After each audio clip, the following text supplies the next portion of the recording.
J'espère que vous allez bien. On a chanté que vraiment notre Dieu soit couronné, vraiment qu'il soit non seulement reconnu comme roi, mais qu'il soit réellement roi dans notre vie.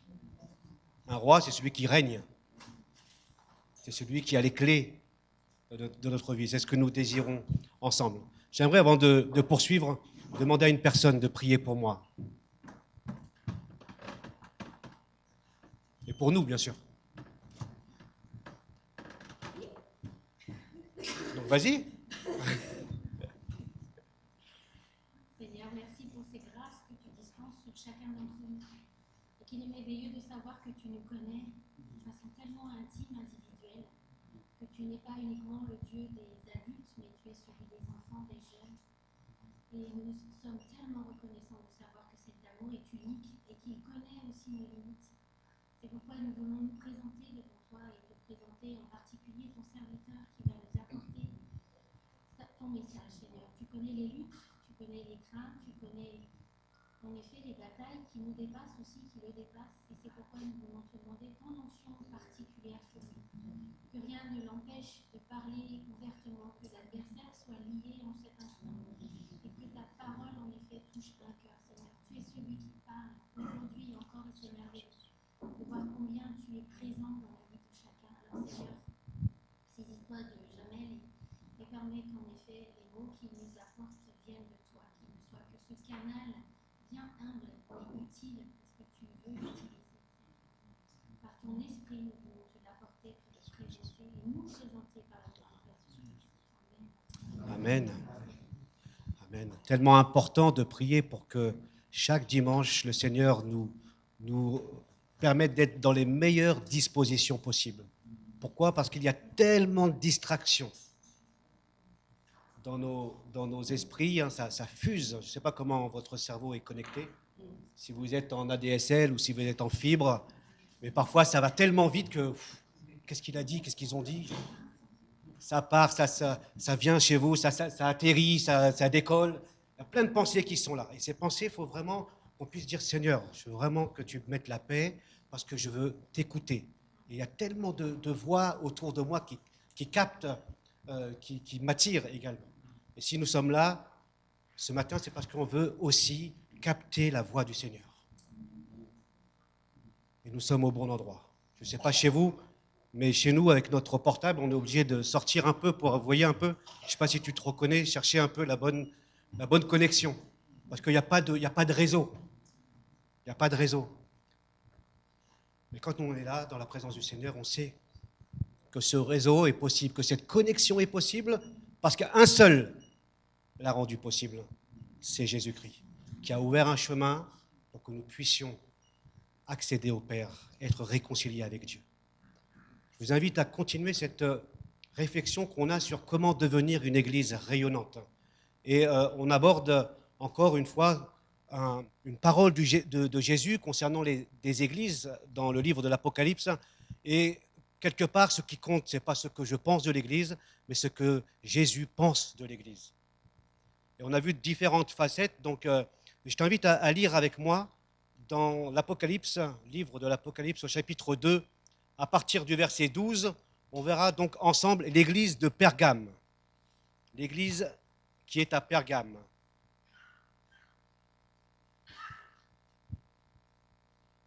À l'ange de l'église qui est à Pergame, écrit, « Voici ce que dit celui qui tient l'épée aiguisée à double tranchant. Je sais que là où tu habites, Satan a son trône, mais tu me restes fermement attaché. Tu n'as pas renié ta foi en moi, même au jour où Antipas, mon témoin fidèle, a été mis à mort chez vous, là où habite Satan. J'ai pourtant quelques reproches à te faire. Tu as chez toi des gens attachés à la doctrine de Balaam, qui avait appris au roi Balak à tendre un piège aux Israélites pour les amener à pécher en mangeant des viandes provenant des sacrifices offerts aux idoles et en se livrant à la débauche. De même, tu as toi aussi des gens attachés à la doctrine des Nicolaïtes. Change donc, sinon je viens à toi sans tarder. si je vais combattre, sans tarder, pardon, et je vais combattre ces gens-là avec l'épée qui sort de ma bouche. Que celui qui a des oreilles écoute ce que l'Esprit dit aux églises. Au vainqueur, je donnerai la manne cachée et une pierre blanche. Sur cette pierre est gravé un nom nouveau que personne ne connaît, sauf celui qui le reçoit. Quelques versets, parfois quelques termes énigmatiques. On va plutôt essayer de retenir l'essentiel de ce que Jésus pense de cette église de Pergame. Sur les 7 églises, 5 ne se sont pas attachées à la parole et au Seigneur Jésus. 2 autres se sont attachées fidèlement. Elles ne reçoivent que des éloges, l'église de Smyrne et l'église de Philadelphie. C'est dire que dans chacune des églises, ce qui vient, et je te donne finalement une piste de réflexion, ce qui vient et ce qui est déterminant dans chacune des églises, c'est l'attachement à la parole de Dieu. Ça veut dire que c'est la parole de Dieu qui est centrale. Ce que Jésus reproche à chaque fois, c'est que la parole de Dieu n'est plus centrale dans ces églises-là. C'est dire que la place de la Bible pour Jésus est incontournable. Ce n'est pas ce que je pense de la Bible, mais ce que Dieu dit de sa parole. Elle est la vérité. Jésus a enseigné la vérité. Il a même dit « Je suis la vérité ». C'est dire que cette vérité, nous ne devons pas la sacrifier. Parce que, sous prétexte d'amour, tout nous convient. La vérité est quelque chose de bon. Quand tu éduques tes enfants, tu veux les éduquer dans la vérité, n'est-ce pas? Pas dans le mensonge. On est d'accord? C'est important. Quand tu éduques ton enfant ou tu lui dis c'est ça la vérité et qu'il dévie, bien sûr tu es triste. Mais tu le ramènes où? À plus de mensonges? Plus d'erreurs? Parfois c'est aussi une erreur, l'ignorance. Non, tu le ramènes à la vérité. Et Dieu, par l'intermédiaire du Christ, nous rappelle que la vérité est centrale dans chacune de ces églises. L'église de Pergame est particulière. Elle ressemble à l'église de Thyatire. Donc on verra peut-être un peu plus loin, on abordera d'autres aspects de cette église avec l'église de Thyatire. Elle nous parle du compromis. Elle nous parle des influences. Et aujourd'hui, je ne sais pas si toi, tu es branché sur les réseaux sociaux, peut-être mieux que moi, tu es plus à même de dire ce qui se passe aujourd'hui. Hein, tu es branché sur les influenceurs. Il y a énormément d'influenceurs aujourd'hui. Hein, beaucoup de youtubeurs aussi. Et ça fait le buzz. Et ça fait le buzz. Et toi, tu le suis, tu likes. Tu likes parce que tu aimes tout ce qu'il raconte, cet influenceuse, cet influenceur. Et tu bois ses paroles. Et il incline, finalement. Il te dit, finalement, tout ce qu'il dit, tu le bois comme la vérité, comme une certaine vérité. Et tu vas dans son sens.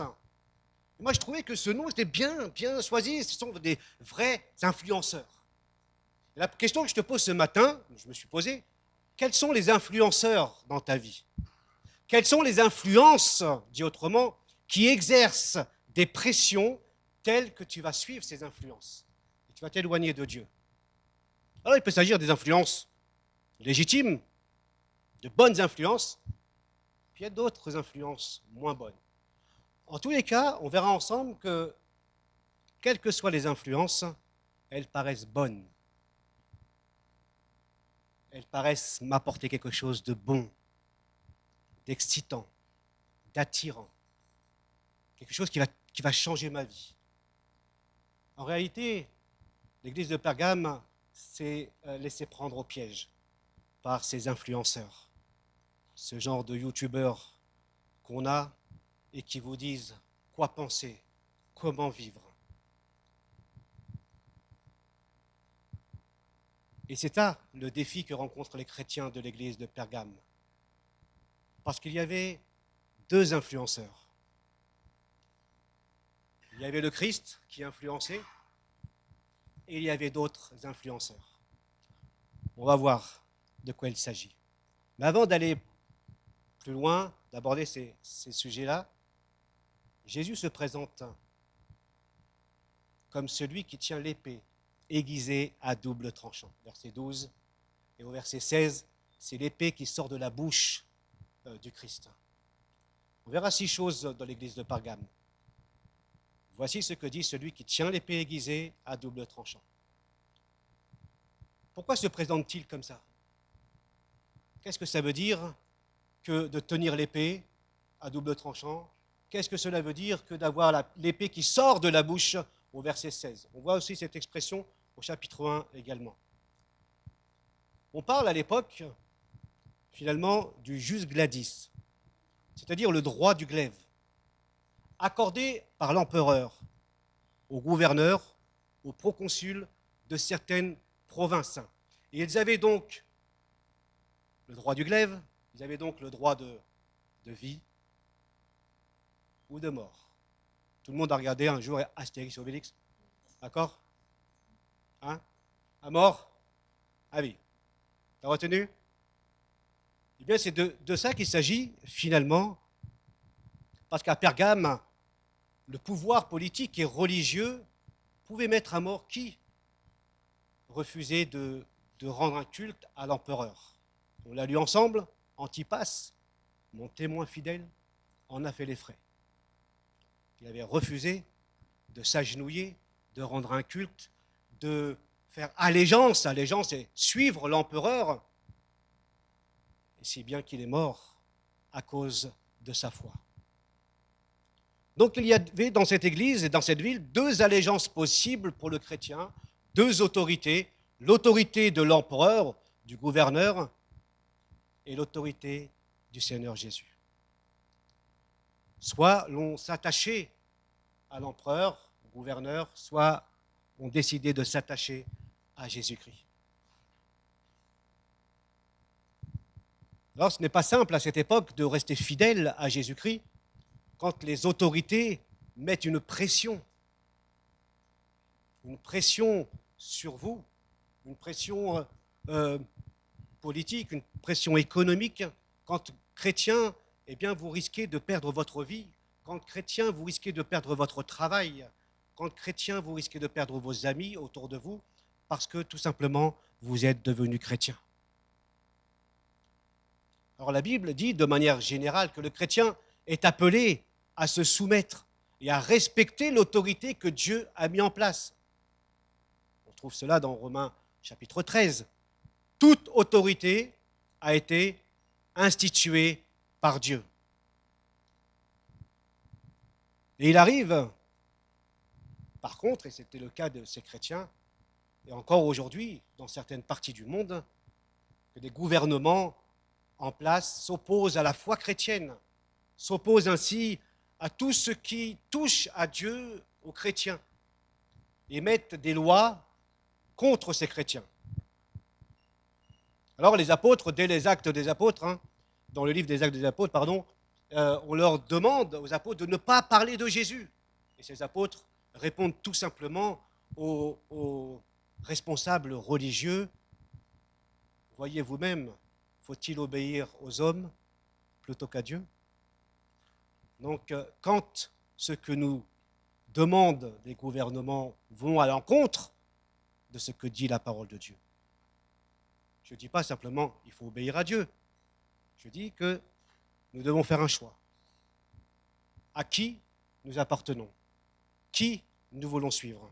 Et ce n'est pas toujours simple, ce n'est pas toujours facile, parce que devenir chrétien, à cette époque, c'était s'exposer à la persécution. Mais Jésus rappelle qu'il tient l'épée, c'est-à-dire l'autorité pour exercer son jugement. Une autre autorité que le gouverneur pouvait posséder. Il a l'épée qui sort de la bouche. De sa bouche, cela évoque la parole de Dieu qui est enseignée, qui s'oppose aussi aux faux enseignements. Non seulement la parole sort de sa bouche, mais elle accomplit ce qu'elle dit. Ce que Dieu prononce, il l'accomplira. Ce que Dieu prononce, cela arrivera. Dans l'église de Pergame, puisqu'il est dit « Je viendrai si tu ne te repens pas ». Ça, c'est la première chose où nous voyons comment Jésus se présente. Il y a l'autorité politique et religieuse en place, mais Jésus nous rappelle qu'il est l'autorité, celui qui a l'épée, qui exerce le jugement final. La deuxième chose que nous disons, c'est « Je sais où tu habites ». Verset 13. « Je sais où tu habites ». Il sait où il habite parce que nous avons vu ensemble qu'à un moment donné, il est dit qu'il est celui qui marche au milieu des 7 chandeliers. Et les 7 chandeliers représentent les 7 églises. Il ne marche pas uniquement au milieu de l'église de Smyrne ou de Philadelphie quand tout va bien, quand ils sont fidèles, mais il marche aussi au milieu de cette église de Pergame et de Thyatire quand les choses ne vont pas bien aussi. C'est dire que parfois on se dit que Dieu n'est pas dans telle ou telle église. À la lecture de ce que nous avons vu ensemble, malgré les travers de certaines églises, Jésus nous dit qu'il continue de marcher au milieu des 7 chandeliers d'or, autrement dit, au milieu des 7 églises, quel que soit leur état de santé spirituelle. C'est rassurant quand même. Ça ne veut pas dire qu'il veut que les choses restent comme ça. On verra ensemble. Il connaît l'environnement hostile dans lequel vit l'église de Pergame. Comme il connaît la situation et l'environnement dans lequel toi tu vis, ce que tu vis de particulier. Il dit encore un autre « je sais ». Je sais que là où tu habites, Satan a son trône. Alors, la ville de Pergame possédait plus de 200 temples. Pergame était le plus important centre du culte impérial de la province. Il y avait toutes sortes de divinités. Le temps nous manque ici. Mais ce qu'il faut retenir, c'est que je sais que là où tu habites, dans la ville, pas dans l'église, hein, dans la ville de Pergame, Satan a son trône. Le trône symbolise tout simplement le règne, le pouvoir en place. Cela signifie que Satan est non seulement présent dans cette ville, mais qu'il y règne d'une manière visible. C'est-à-dire qu'il exerce une autorité particulière dans cette ville. La Bible nous dit plusieurs fois, de nombreuses fois, qu'il est notre ennemi. Il est l'adversaire qui s'oppose à Dieu par l'intermédiaire des autorités humaines en place. Et peut-être que vous connaissez mieux ce texte depuis le Covid, où chacun est parti chercher dans le livre de l'Apocalypse la marque de la bête, hein, vous vous souvenez, hein. Il ne s'agit pas de chercher une marque, une vraie bête, hein. C'est simplement un symbole. Nous l'avons étudié en étude. En Apocalypse 13, verset 2, il est dit que le dragon, c'est le serpent ancien, c'est Satan, donna à la bête sa puissance, son trône et une grande autorité. Apocalypse chapitre 13, où on voit que le dragon donne à la première bête un pouvoir politique et il donne à la deuxième bête un pouvoir religieux. L'empereur de l'époque était considéré comme une bête. Il avait le pouvoir politique et il avait le pouvoir religieux.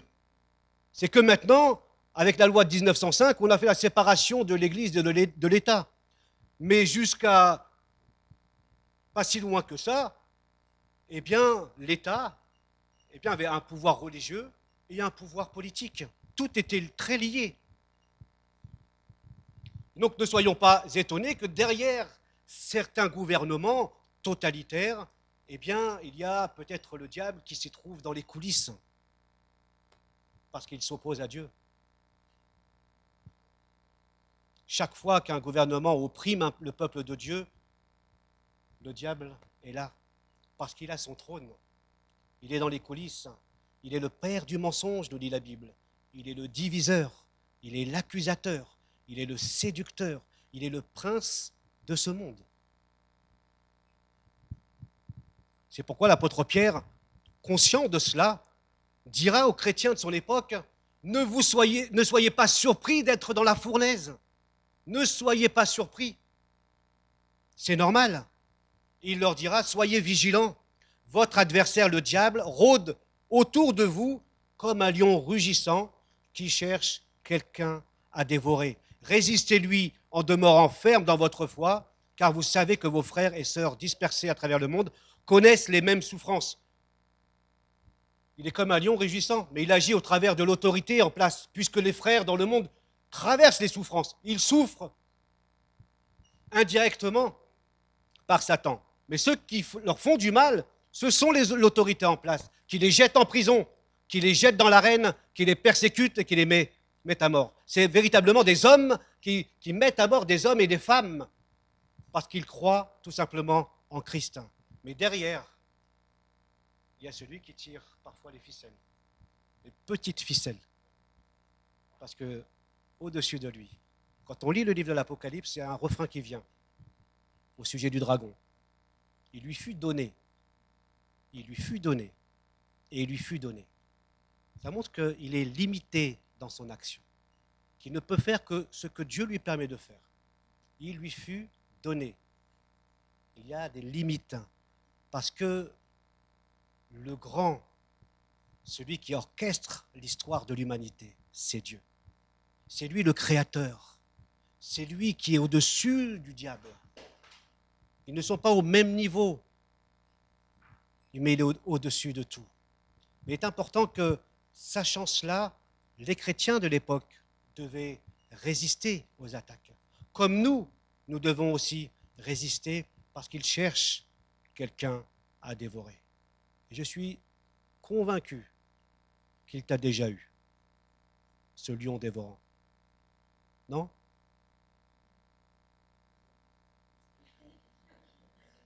Je suis peut-être tout seul, moi. Ou bien peut-être que tu ne ressembles pas à une brebis. Donc il s'en fout. Il passe devant toi. Il s'acharne surtout sur ceux qui sont à genoux, ceux qui s'attachent à la parole, ceux qui le suivent, Jésus-Christ, avec leur faiblesse, bien sûr, mais avec leur envie de suivre le Christ. Alors, tu as dû faire l'expérience de ce lion rugissant. Et il fait mal. La troisième chose que je souligne, c'est l'éloge aussi que Jésus fait des chrétiens de Pergame. Il dit, tu restes fermement attaché à mon nom. Verset 13. Rester attaché à son nom, ce n'est pas simplement une adhésion intellectuelle. Nous croyons que ce n'est pas simplement des valeurs, une appartenance sociologique à une certaine religion. On pourrait dire en Europe, l'Occident est christianisé. Il ne s'agit pas de ça. Retenir le nom de Dieu, c'est croire qui il est. C'est retenir la vérité au sujet de Jésus-Christ. Il est véritablement mon sauveur, véritablement mon Seigneur. Ça change tout. Ce n'est pas ni César, ni Néron, ni Domitien, ces empereurs qui disaient qu'ils étaient Dieu eux-mêmes, le Dieu de la terre et de la mer, Seigneur et Dieu. Voilà les titres que ces empereurs se donnaient. À l'opposé, Jésus dit, non, il est véritablement le seul sauveur, le seul Seigneur. Retenir la vérité qui le concerne, c'est retenir l'enseignement de Jésus comme vrai, comme véridique, comme digne de confiance, comme digne d'être suivi. Et le nom de Jésus est important. Le nom de Jésus est important. La deuxième chose qu'il souligne, c'est « tu n'as pas renié ta foi en moi ». Autrement dit, ta conviction, ta confession, tu l'as démontrée concrètement. Il est une chose de confesser le nom de Jésus. Il en est une autre de ne pas renier sa foi. Parce que la foi va un peu plus loin. Elle te conduit à suivre Jésus dans l'obéissance malgré les circonstances parfois défavorables, difficiles dans la vie.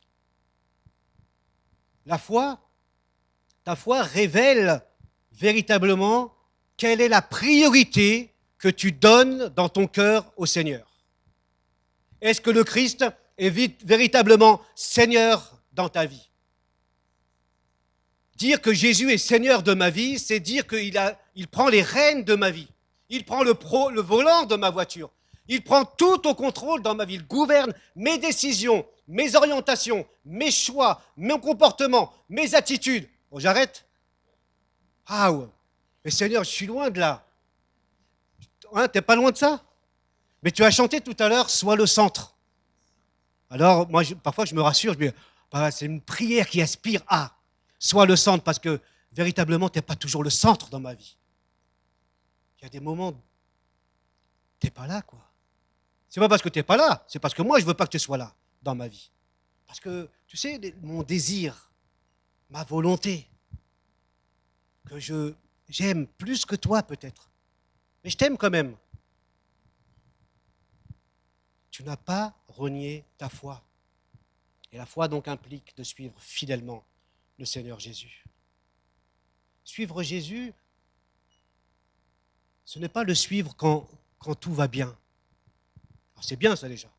Mais on rencontre parfois, je ne sais pas, hein, en fonction de notre tempérament, on a ce fameux ascenseur émotionnel. Vous voyez ?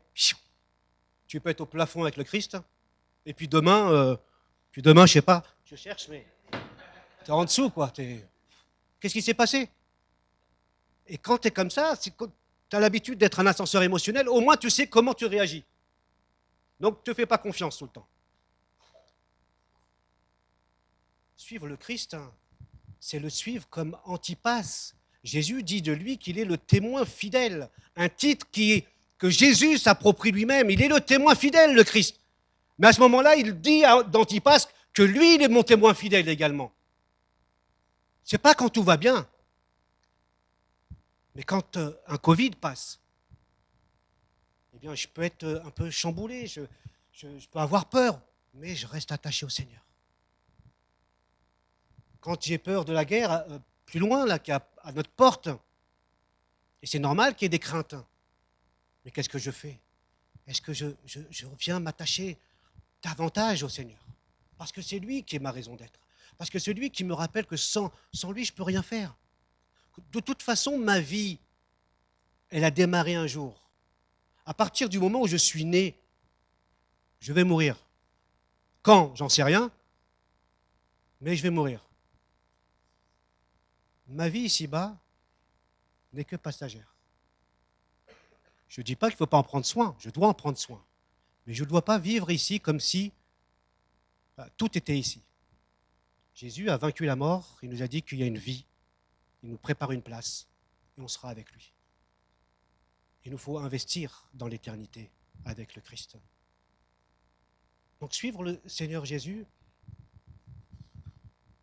c'est important, quelles que soient les circonstances.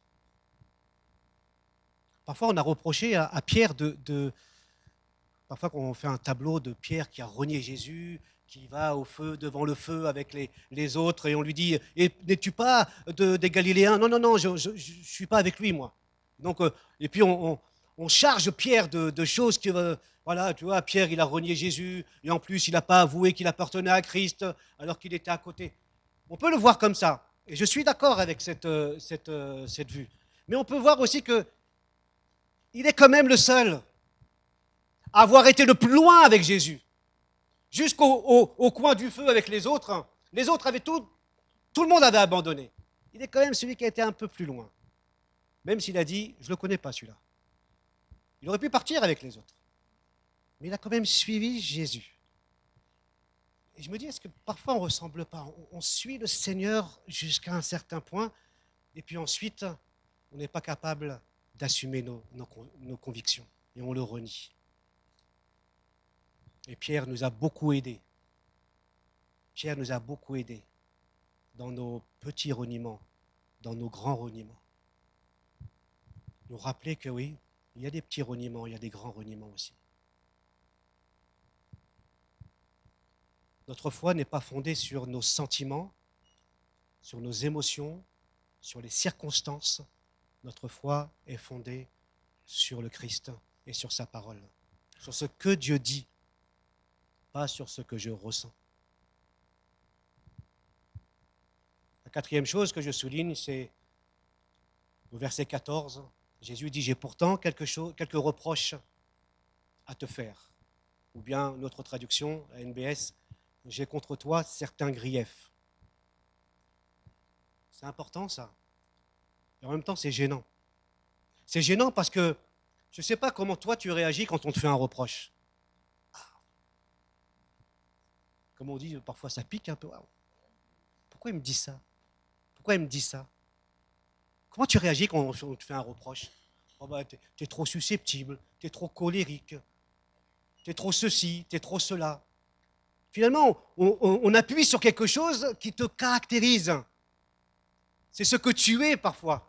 Voilà, toi tu es comme ça, et tu le vois comme un reproche.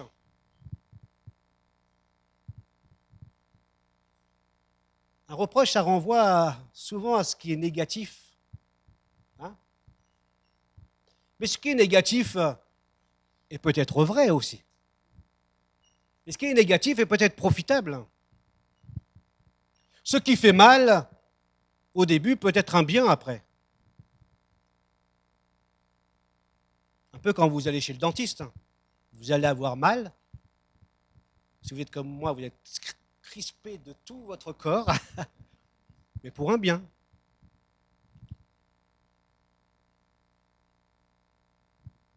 Quand ce reproche, par contre, vient de notre Seigneur Jésus, alors il mérite, je dis bien il mérite, toute notre attention. Parce que quand Jésus dit un reproche, il ne le dit pas simplement d'une manière négative pour nous laisser avec un reproche. Contrairement à nous, il ne dit pas un reproche et puis il s'en va. On va voir ensemble, il donne un reproche et il dit comment sortir de ce reproche. Il dit un reproche, il dit change et après il dit sois vainqueur. Ne te laisse pas dans un reproche. Mais le reproche existe. Et parfois, on a l'impression, on a des tendances à dire que Dieu m'accepte comme je suis. Et c'est vrai, je le dis souvent. Mais il ne veut pas que tu restes comme tu es. On dit que Dieu me pardonne. Oui, Dieu te pardonne. Mais ce texte laisse entendre, et dans les autres églises à qui Jésus s'adresse, il reproche à 5 églises. Donc il y a un reproche que l'on doit entendre, église d'Arpajon. Il y a un reproche que tu dois entendre, toi, qui es assis à ta place. Il y a un reproche que moi, je dois entendre, parce que Jésus me fait un reproche. Et ce reproche, il compte quand il vient de la bouche de notre Seigneur Jésus. Ce reproche est comme quelque chose de solennel qui s'adresse à nous, et il nous dit, maintenant, stop. Quand il te fait un reproche, c'est qu'il te dit, là, ça ne va pas. Et on voudrait gommer ses reproches. On voudrait venir tout simplement en disant, Seigneur Jésus, merci parce que tu me pardonnes. Oui, il te pardonne. Mais si tu n'as pas entendu son reproche, si tu n'as pas changé en fonction de son reproche, ce reproche demeure encore aujourd'hui. Et il te dit, ce que je te reproche aujourd'hui. Alors peut-être libre à toi d'y réfléchir, mais je t'invite très sérieusement. Qu'est-ce que Dieu me reproche d'une certaine manière? Qu'est-ce qu'il a mis sur mon cœur en mettant son doigt par son Esprit Saint? Et qu'il me dit depuis des semaines, des mois, des années, et que je garde et que je ne veux pas changer. Dieu s'adresse à nous d'une manière très solennelle. Il leur dit finalement ce qu'il leur reproche ensuite. Tu as chez toi des gens attachés à la doctrine de Balaam. Donc là, on voit encore une opposition, un parallèle entre ceux qui s'attachent au Christ, qui s'attachent à la foi, et ceux qui s'attachent, ou bien on peut traduire qui s'agrippent aussi, à autre chose. Et Balaam, on l'a lu ensemble, avait appris au roi Balak, dans l'Ancien Testament, à tendre un piège au peuple de Dieu, en les incitant à pécher, en participant au culte des idoles, en mangeant des viandes sacrifiées et en se livrant à une débauche, et notamment la débauche sexuelle. Et finalement, dans l'Ancien Testament, Balaam, comme dans le Nouveau, il représente celui qui tend un piège, celui qui incite à une conduite déviante pour faire chuter le peuple de Dieu. De même, il y a dans l'église de Pergame des gens qui sont attachés à la doctrine des Nicolaïtes. Alors on ne sait pas trop, on ne sait pas grand-chose de ces Nicolaïtes. La tradition veut les relier à Nicolas d'Antioche, acte 6, verset 5. Pour d'autres encore, le nom Nicolaïte correspond à l'hébreu, Balaamite, du nom du devin Balaam. On ne sait pas grand-chose. Nous savons, du reste, on l'a vu ensemble, que quand Jésus s'adresse à l'église d'Éphèse, il dit « Voici pourtant une chose que tu as en ta faveur, tu détestes les œuvres des Nicolaïtes. Tu les détestes comme moi, je les déteste. » Chapitre 2, verset 6. Donc il ne s'agit pas simplement d'un enseignement déviant, un faux enseignement, mais d'une œuvre, d'une conduite, d'une manière déviante que Dieu n'approuve pas. Et que l'on retrouve donc dans l'église de Pergame. Sauf qu'à l'église d'Éphèse, ils ont détesté ces œuvres, alors que dans l'église de Pergame, ils l'ont toléré. Et c'est la différence. Ce qui est impressionnant, c'est que l'église de Pergame a su résister face aux pressions extérieures en refusant tout compromis avec les autorités politiques et religieuses. Ils sont restés attachés au Seigneur. Mais ils ont permis à une force subtile du compromis de se développer à l'intérieur de l'Église. Tu comprends ? Face aux persécutions, ils sont restés attachés. Et face à la séduction, ils l'ont laissé entrer. On voit aussi cette manière d'agir de l'adversaire, le diable. Tantôt, il agit avec une persécution frontale, directe, et quand ça ne marche pas, il agit d'une manière plus détournée, à la manière de Balaam ou des Nicolaïtes qui ont la même doctrine, semble-t-il, celle d'inciter de vivre dans le compromis, de se laisser influencer, de laisser ces influenceurs, on revient, prendre une place dans l'Église. Et les temps n'ont pas changé. Nous vivons encore dans une culture du plaisir, dans une culture de la liberté. On entend dire qu'il faut vivre avec son temps. Déjà, l'apôtre Paul le dit par rapport aux chrétiens qui revendiquaient être libres en Christ. Nous sommes libres en Christ. Et donc, si je suis libre en Christ, je peux faire ce que je veux. Je peux vivre de n'importe quelle manière. L'apôtre Paul va juste simplement leur rappeler. Il dit, mais mes frères et sœurs, vous avez été appelés à la liberté. Seulement, ne faites pas de cette liberté un prétexte pour vivre comme des hommes livrés à eux-mêmes, ou pour vous remettre sous un autre esclavage.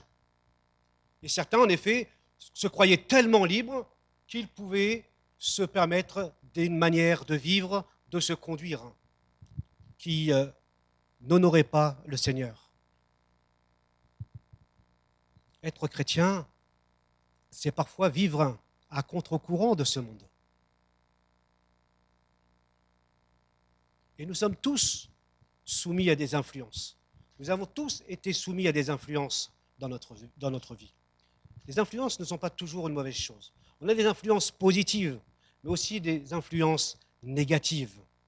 Nous avons des personnes qui autour de nous nous influencent positivement. Alors recherchez-les.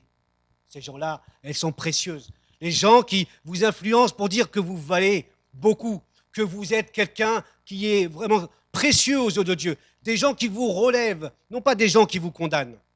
Des gens, par contre, qui un jour peut-être vont vous faire un reproche. Mais vous savez tellement qu'ils vous aiment que ce reproche-là, il sera plus facile à l'accepter. Parce qu'ils vous ont manifesté tellement d'amour, tellement de compassion, tellement d'écoute, que quand ils vont vous dire quelque chose, alors vous allez davantage les écouter. Entourez-vous des gens positifs qui vous rapprochent du Seigneur, qui vous rapprochent du Seigneur, qui vous vraiment vous disent c'est vers Dieu que tu dois aller. Ce sont des personnes positives. Éloignez-vous des gens négatifs, des personnes qui vous attirent vers le bas, qui vous disent que de toute façon tu ne fais rien de bon dans ta vie. Des influences négatives qui vont polluer vos pensées et votre cœur, si bien que vous allez croire ce qu'on va vous dire. Éloignez-vous, parce qu'ils vont vous tirer vers le bas.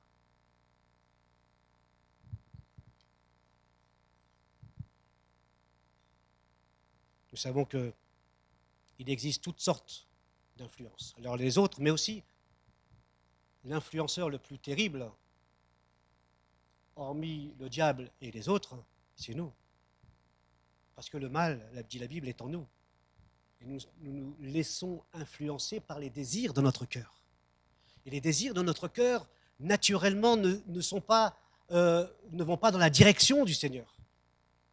Naturellement, c'est comme ça.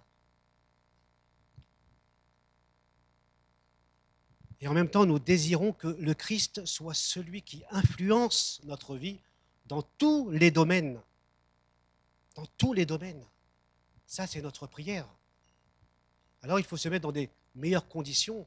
Quand vous êtes venu ici, par exemple, ce matin, vous êtes placé sous une influence positive, par exemple.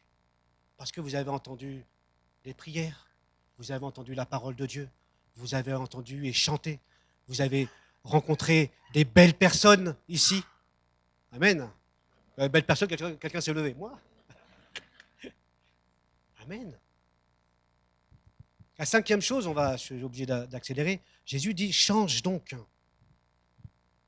Comme on l'a vu, le Seigneur Jésus ne se contente pas de te dire un reproche et de te dire « débrouille-toi avec ». Il t'invite à aller vers un changement profond. Si Dieu t'accueille comme tu es, je l'ai dit, il ne veut pas que tu restes comme tu es. Et pour changer, il est nécessaire de prendre au sérieux ce que Dieu me dit. Que celui qui a des oreilles écoute ce que l'Esprit dit aux églises. C'est important ce refrain. Parce qu'on est dans une disposition de cœur d'écoute à l'égard du Seigneur. Change, c'est dire à Dieu tout simplement que je ne suis peut-être pas capable de changer, qu'il y a des influences qui me pourrissent la vie, il y a des influences que je n'arrive pas à me débarrasser, il y a des influences qui prennent de plus en plus de place dans ma vie, et peut-être qu'il y a des influences qui prennent de moins en moins de place dans ma vie. Et le Seigneur nous dit change, c'est-à-dire que tu peux décider de refuser ces influences. Ces influences ne doivent pas te dicter comment tu dois vivre. La seule influence possible et positive dans ta vie, c'est la présence de Jésus dans ta vie, tout simplement, quand tu le replaces au centre. Alors bien sûr, ça implique la confession, dire Seigneur, voilà, je demande pardon parce qu'à chaque fois, je cède à ces influences. Et la Bible nous dit que si nous confessons nos péchés, si nous confessons nos péchés à Dieu, il est fidèle et juste pour nous pardonner et nous purifier de tout péché. Ça, c'est une promesse aussi pour repartir avec le Seigneur. Ce n'est pas simplement un pardon au Seigneur, c'est un changement aussi.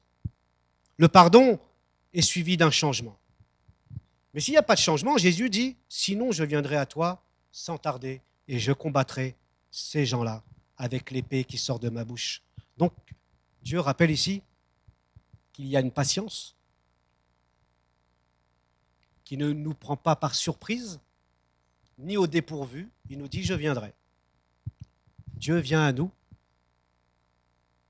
mais loin de nous laisser dans l'endurcissement. Ce que Jésus nous invite ici, c'est au changement. Et ce changement est positif quand on le remet au centre. La 6e chose que je voulais vous partager, c'est la promesse. au vainqueur. Vous voyez, il y a un reproche, il y a un changement possible, il y a une victoire possible au vainqueur, verset 17. Jésus a vaincu les assauts. Jésus a vaincu les tentations, les attaques du diable. Plus encore, nous lisons dans la parole qu'il a vaincu la mort, il a vaincu le diable, que le trône sur lequel est assis le diable est un petit trône, parce que celui qui règne en réalité, c'est le Christ. Car la Bible nous dit tout simplement que les forces du diable et le diable lui-même ont été renversées. Il a annulé l'acte qui établissait nos manquements à l'égard des commandements. Oui, il a effacé le clouant sur la croix. Là, sur la croix, il a désarmé. Il a désarmé toute autorité, tout pouvoir, les donnant publiquement en spectacle quand il les a traînés dans son cortège triomphal après sa victoire à la croix. C'est ce que chaque empereur faisait quand il rentrait d'une victoire, avec son butin. Après sa mort et sa résurrection, le diable a été désarmé. La victoire est à Christ. Et donc, malgré les tentations et les influences même que nous pouvons rencontrer, la victoire est possible avec le Seigneur. Peut-être que tu ne peux pas supprimer ces influences, et tu ne pourras peut-être pas les supprimer, mais tu peux choisir de les remplacer. Ces influences, elles peuvent être bonnes, mais il faut que tu les remettes à leur juste place, pas à la place du Seigneur. Il y a des bonnes influences qui prennent trop de place dans notre vie. Mais Jésus veut la première place. Donc ces influences-là, il faut que tu les mettes à la deuxième place ou à la troisième place. Jésus dira tout simplement, pour terminer, là où est ton cœur, là sera ton trésor. Ce que j'aime par-dessus tout, c'est ce qui influence ma vie par-dessus tout. Et si je cherche le Seigneur comme mon trésor, alors je sais qu'il aura la première place dans mon cœur. Je ne suis pas arrivé, mais c'est notre prière. C'est une prière que tu dois dire aussi au Seigneur. Alors, je n'ai pas le temps d'aborder la manne, la pierre blanche. La pierre blanche, c'est un droit d'accès au banquet avec le Christ, réservé. Contrairement aux viandes sacrifiées, il y a un banquet qui est réservé à ceux et celles qui restent attachés à Jésus-Christ. Que le Seigneur nous aide, les uns et les autres, à nous laisser influencer uniquement par le Seigneur, par sa parole. Je vous invite à la prière silencieuse.